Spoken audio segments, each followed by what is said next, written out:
Aujourd'hui, Caroline a accepté un défi de taille. Courir chaque jour 4 2/3 kilomètres, pas plus pas moins, sans prendre de journée de congé, jusqu'à avoir parcouru 200 km en tout.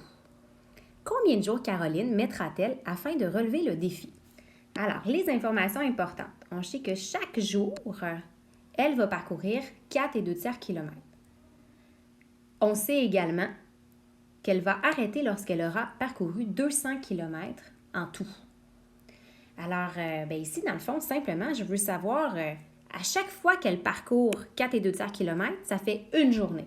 Alors, je vais essayer de voir, dans 200 km, il y a combien de 4 2/3 kilomètres, puis ça va me donner le nombre de jours. Alors, ce problème se traduit par une division. 200 km divisé par 4 km pour savoir combien de jours Caroline va devoir courir. Lorsqu'on fait une division avec les fractions, on vous demande, s'il vous plaît, d'écrire les nombres fractionnaires en fractions. Alors, premièrement, 200, vu que c'est un nombre entier, j'ai juste à mettre sur 1, donc 200 unième. Pour transformer le 4 2/3 en fraction, on va faire 4 fois 3, 12, plus 2, 14, donc ça me donne 14 tiers. On a vu en classe que diviser des fractions, c'est pas évident. Alors, on utilise une technique où on te permet de transformer la division par une multiplication.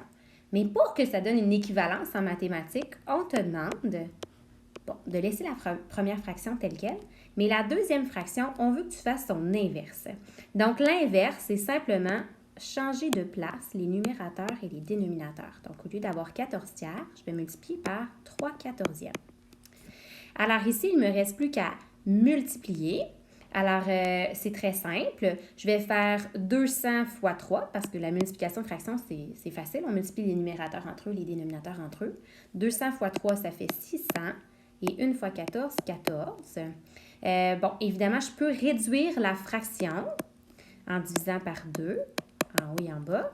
Et là, j'obtiens 307e jour. C'est là qu'il faut que tu te questionnes. Tu sais, 307e jour, moi, ça ne me dit pas grand-chose.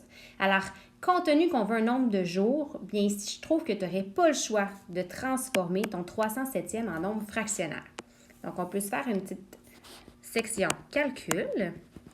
Puis là, je vais faire 300 divisé par 7. Alors, évidemment, ça rentre 4 fois. 4 fois 7, 28.